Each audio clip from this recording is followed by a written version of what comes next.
Yes, folks, hello, welcome once again to Mod Extra Games and Collectibles. It's time for another action figure review here on the channel, and in today's installment, as you can see on the screen right now, we're going to be taking a closer look at the Operation Monster Force Sleepwalker Obsidian Elite Guardsman.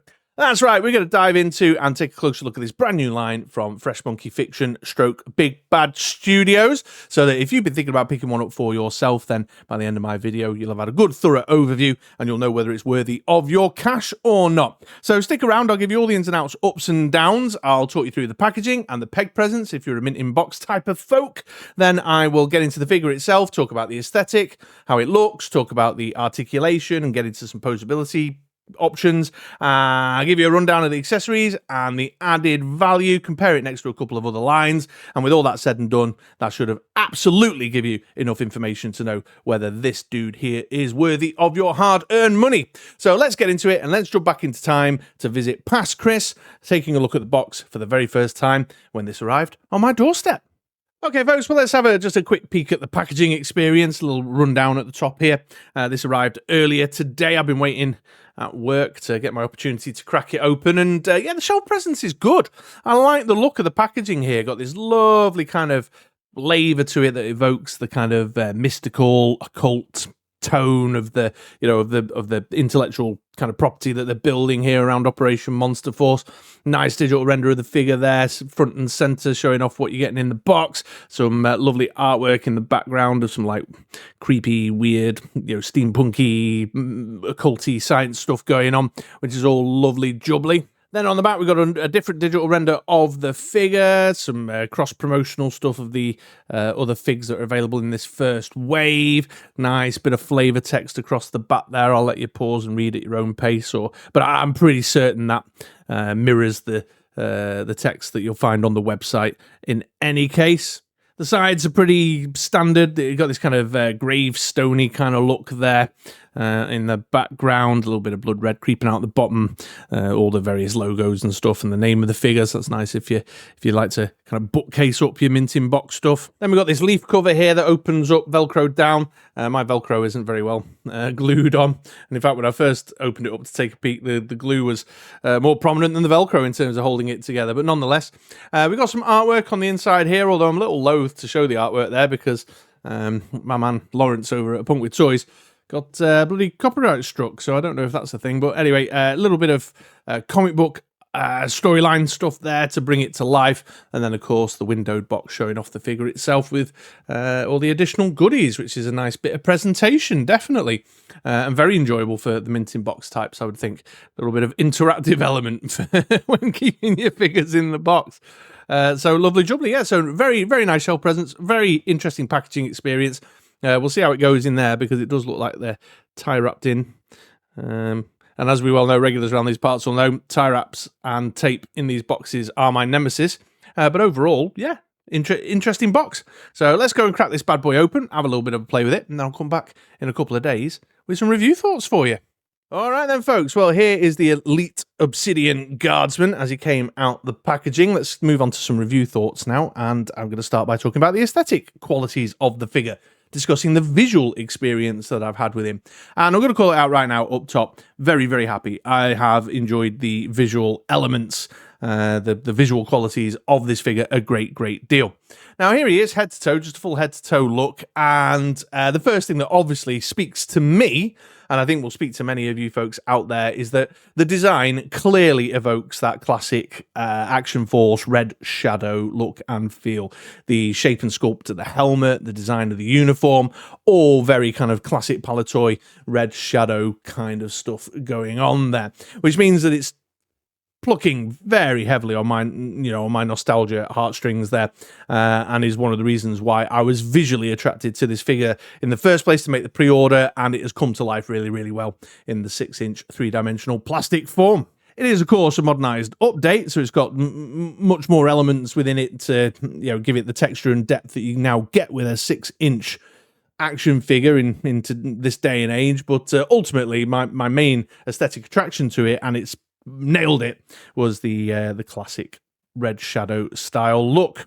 Moving in a bit closer, we can see some of that finer detail that really brings the figure to life. I'll start with a criticism and then move on to some of my more positives.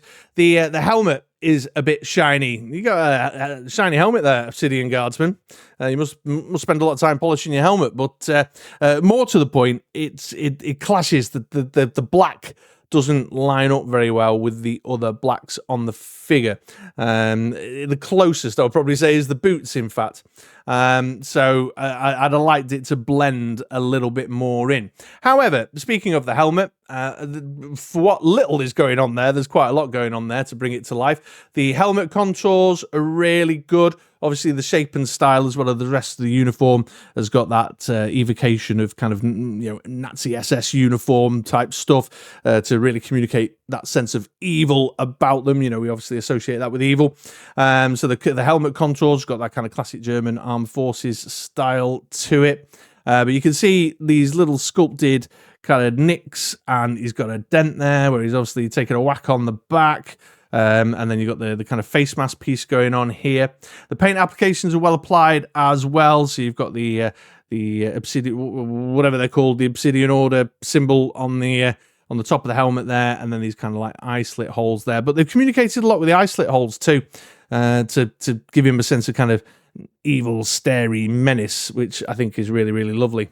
And then around the back here, you can see more sculpted details, like some paint applications, and this little grill section there, paint applications on this little kind of interface bit at the back, which we'll revisit later on, little paint apps there. So they've got a little bit of battle damage, but also some nice paint applications and sculpted details to just bring it to life, give it some texture, give it some depth.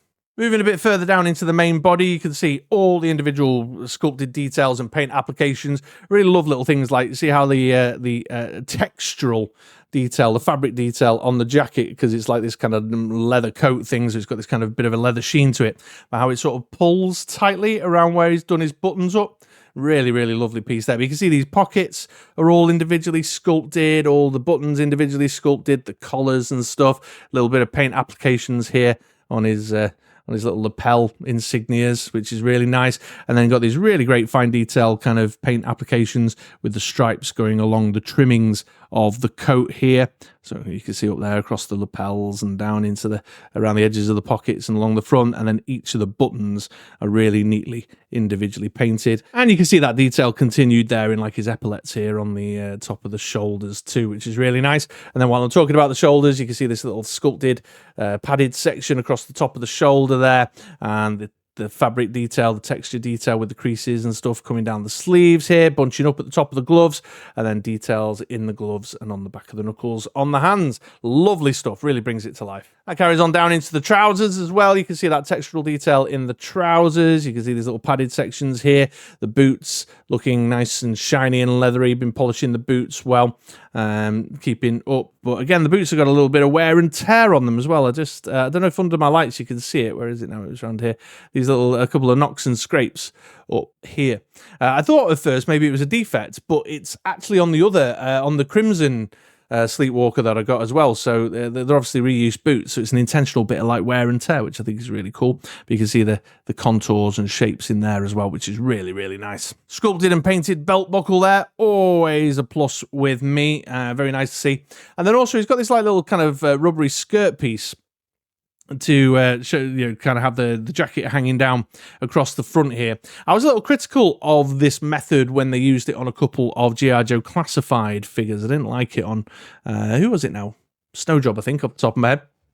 But they've done a really nice job on this. Now, when I come to articulation, you'll see that the waistcut's quite high up, which is first part. But second, the continuity in kind of colour tone and texture from the top of the coat to the bottom of the coat's done very well. And also, if you're a customizer and you want to use this for a bit of customizing and kit bashing, I don't know if you can see it, but if I try and pull the front of the coat up there, it's sculpted all the way up to the belt line.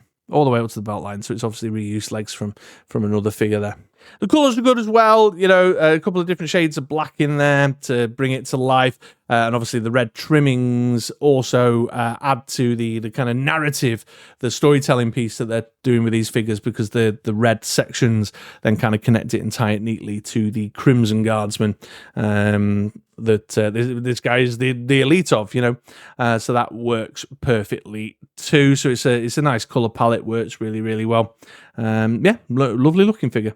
So on aesthetic then, definitely a thumbs up for me as far as the Obsidian Elite Guardsman goes. It's ticking all the boxes. We've got that nostalgic look and feel that's obviously appealing to me from my old Action Force days as a kid. It's well sculpted, got good colours, good paint applications, a lot of texture, a lot of depth, a lot of personality. Yeah, ticks all the boxes, and I've been enjoying it a great deal.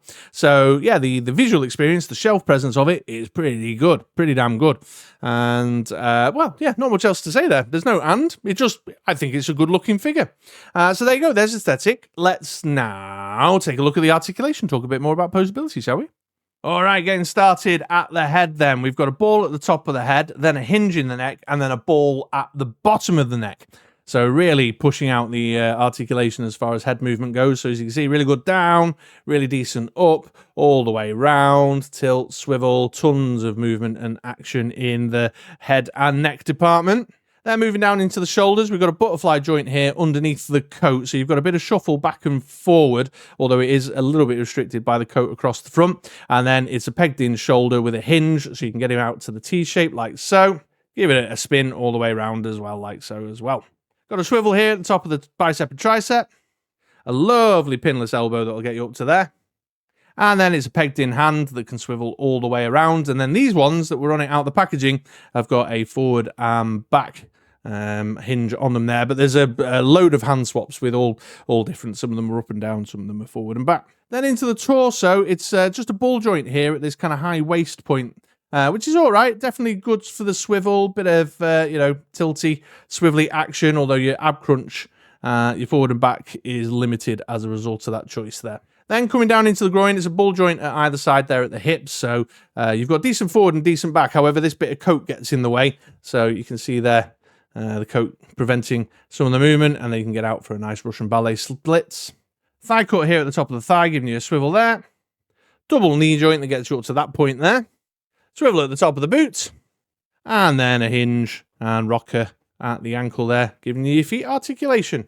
So the articulation is good. You've got a good range of posability with this guy. What I will say, and I'll caveat this as I always do, that it might just be the ones that I got. I can't speak for everybody with this one, is that out of the box, super, super crunchy, and had to quite extensively heat treat these guys. It wasn't just a bit of hair dryer to loosen things up. Had to get a bit of proper hot bath situation, bit of hair drying, even lay him on top of a heated radiator for a little bit, and then had to really work some of the joints, particularly the thigh cuts and the shoulders. Just like really crunchy. Almost at first I thought, is that actually a thigh cut? Is it actually supposed to move? You know, I was literally unsure as to whether it was just a kind of factory sculpting detail that I had mistook for a bit of articulation. Now, it does work now after that treatment, and it hasn't gone back to that stiff feel. But yeah, the thigh and the shoulders, like anxiety-inducingly crunchy out of the box, and had to really put quite a little bit of kind of fiddly working, like sort of gently teasing it after a bit of heat, hot bath, and then some hair drying, and then a little bit of time lying on top of the radiator. So yeah, but that might have just been mine out the box. And of the two I picked up, he was the least crunchy. It was even worse with my Crimson Guardsman. So there you go. However, in terms of what you can do in terms of range of posability, yes, absolutely. So I'm going to give it a sort of 75% thumbs up, deducting 25% for my personal experience with the super, super crunchy articulation. So there you go. There's the articulation rundown. Let's now... Wow, I was going to say let's take a quick look at the accessories and added value, but I think what I meant to say was, I hope you got the time, folks, because we're going to take a look at the accessories and added value. And first up the list on the accessories, I've got the alternative head. Here's the alternative head here. There's kind of a skull motif thing, and you can see the kind of painted white elements in there to give it more of a scully kind of look.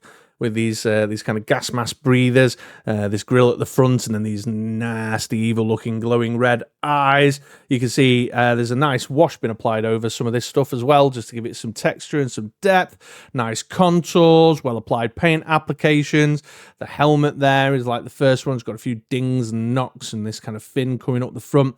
So a really interesting aesthetic, a lot of character, a lot of personality. Obviously, this one appeals to me a great deal because I'm going for the kind of retro nostalgic vibe, but I could totally get why some people would like the look of this one. It's just like proper menacing and evil, isn't it? Now, one interesting element of this helmet that we'll revisit in relation to some other accessories, this little gas mask rebreather bit can unpeg there. Can you see that? So you've got these two sections here that you can peg in and peg out, which I think is really interesting because it gives you kind of wide world of possibilities of how that helmet can engage with some of the other accessories that we'll have a look at in a second. Then we have a lovely selection of hand swaps available as well. You can see that there's a trigger finger for each hand. There's a open palm, evil claw for each hand. And then there's a closed fist as well there for each hand. And then they've all got different articulations. So some of them go back and forward, some of them go up and down on the hinge. So the trigger fingers go up and down on the hinge, for example. And these are all obviously super useful for all sorts of different types of poses you might be seeking to do with the figures. Although it does lead me to question why the hands that came on him exist, because he doesn't have like a bladed weapon like a sword or an axe or anything to hold in those more kind of generic like kind of hands, you know what I mean? Which leads me to the weapon loadout. Here's the rifle that he's got. Although now I'm questioning whether this is his or did I swap them around? Anyway, which is this kind of cyberpunk crazy looking thing. It's a single piece of molded plastic, but lovely paint applications. Look at the gunmetal wash across the weapon there, and then all these little kind of gunmetal extra paint applications. A few splashes of red. Got the brown wooden handle on the front here on the grip, which is really nice. So yeah, it's well put together. I must admit, I'm not the biggest fan of this kind of cyberpunk aesthetic, but I totally understand why they went in this direction, because they want to obviously apply their own identity, their own style and stamp on the figures, and this ties into the more kind of mystical, more occult sort of narrative that they're telling with the story behind the figures there, which is fine. And then you can see this little peg hole here, which I'll revisit, but ultimately, again, like with the peg holes in the face helmet, the head swap, it gives you a range of options as to how this can integrate with some of the other accessories as well. Also, got a little blast effect hole in the barrel too. Then in terms of small arms, he's got this like chunky, weird, sci-fi, steampunky pistol thing here. Again, a single piece of black molded plastic, but with a gunmetal wash over the top, and then some finer detailed gunmetal paint applications and a splash of red and stuff in there. Looks really well put together once again. Like this little sight on the top. Got these kind of two different barrels, both with blast effect holes in them. Again, it's got. I'm not the biggest fan of this kind of cyberpunky style aesthetic. But I could totally understand why a weird and wonderful kind of ray gun type thing like this would exist in that kind of more mystical, occult world of Operation Monster Force. Then we have this backpack here. I mean, interpret it as you will. It could be like air tanks to go along with his gas mask there. It could be some poisonous liquid, it could be a mystical potion, you know, you storytell as you see fit with it, but it's definitely a nice looking, well sculpted piece of work. Always a big fan when there's paint applications on a backpack as well, and again you can see these kind of gunmetal and red trimming pieces in there. Lots of kind of, again, steampunky looking kind of accents and sculpted details to bring it to life, which is nice. And then you'll notice this has also got a load of like little peg holes on it as well, so that can further interact and you can kind of do more with your figure. But the fundamental element is that it's got a peg to go into the back.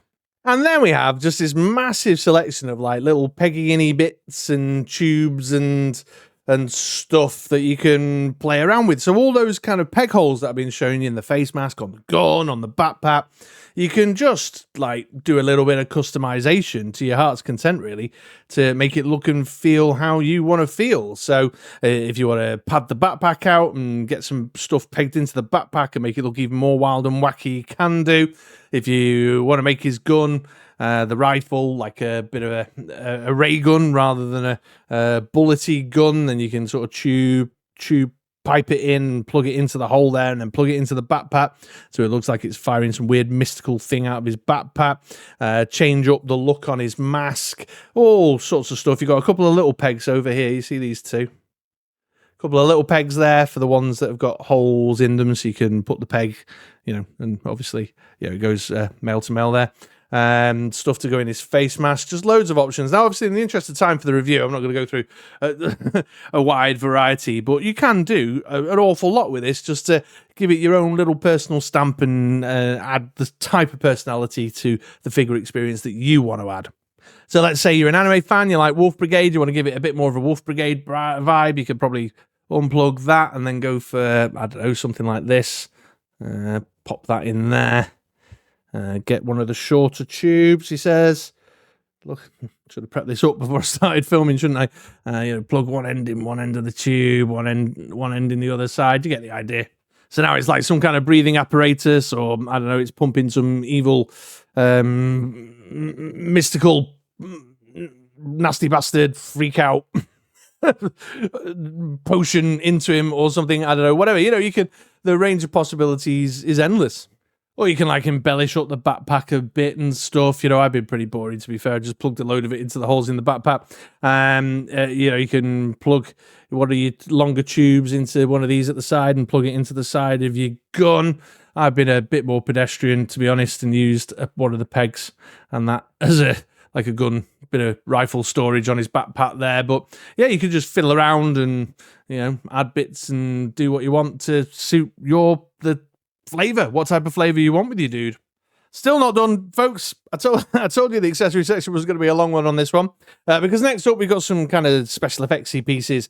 So we got some shooty blast effects there, a smaller one and a kind of bigger, fatter one.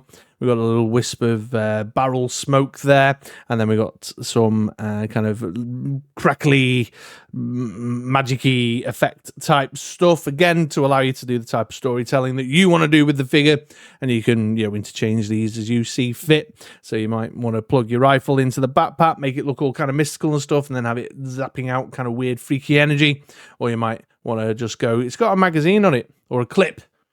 People keep correcting me and I forget which way around it is. And so we're going to make it more shooty or something, or pose him up like it's just post-violence there with the gun smoke coming out the barrel. But yeah, just options and choices. Awesome. Then we got one little bit here that's like a little armband piece with the evil people sleepwalker symbol on it. And again, some lovely sculpted detail. Got the little studs painted in, and then this kind of textural detail on the armband there.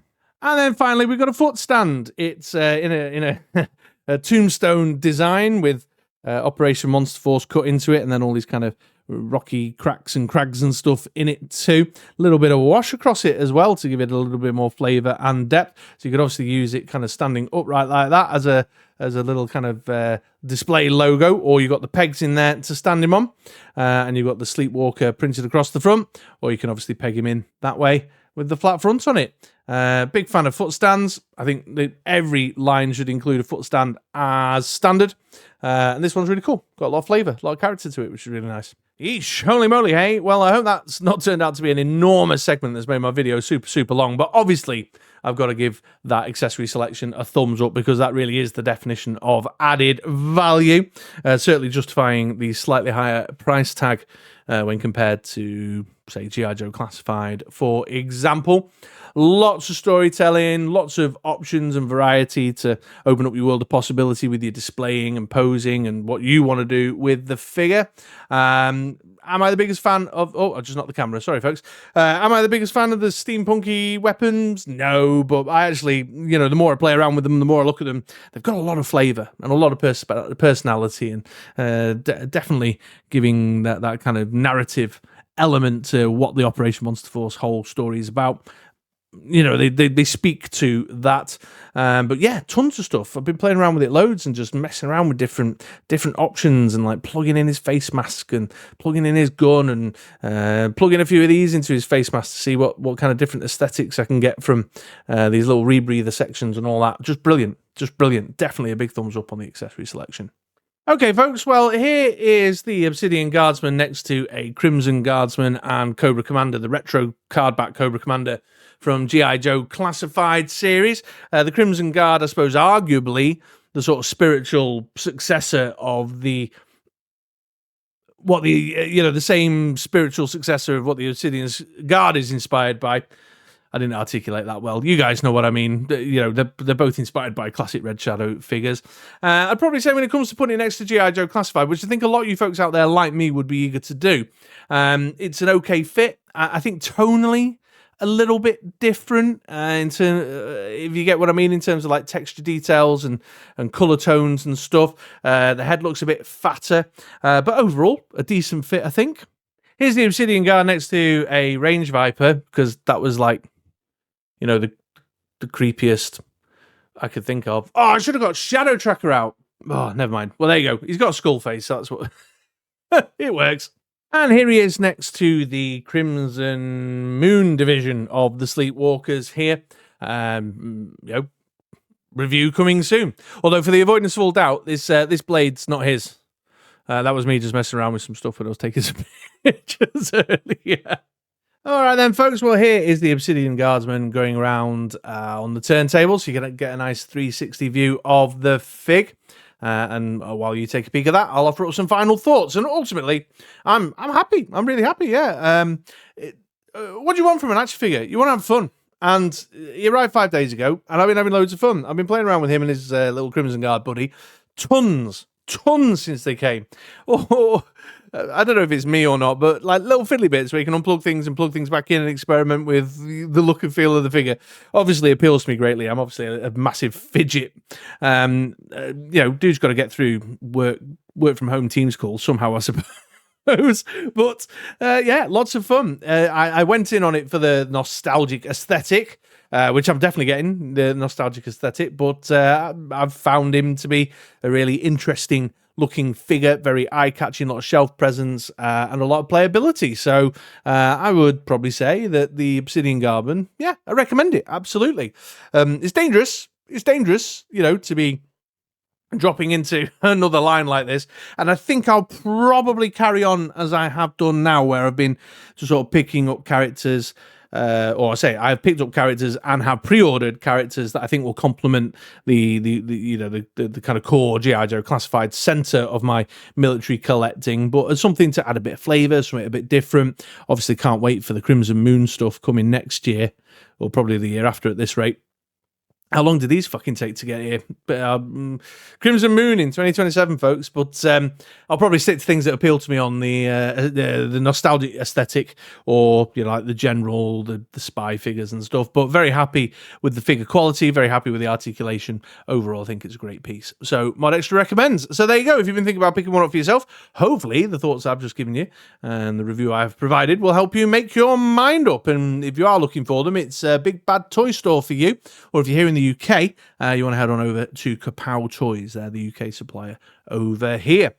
So there we go. Great. Thanks for hanging out, folks. I know there's a bazillion other reviewers on YouTube you could be hanging out with, and you chose to hang out with me, and I'm ever so grateful for that. Do all the YouTubey stuff for me. Be a mate and make me happy on that front. I'm creeping up on 2,000 subs. Can you believe that? 2,000 subs. Barmy. It's like close to 2,000 people out there who've sat and listened to my waffling shit on the internet.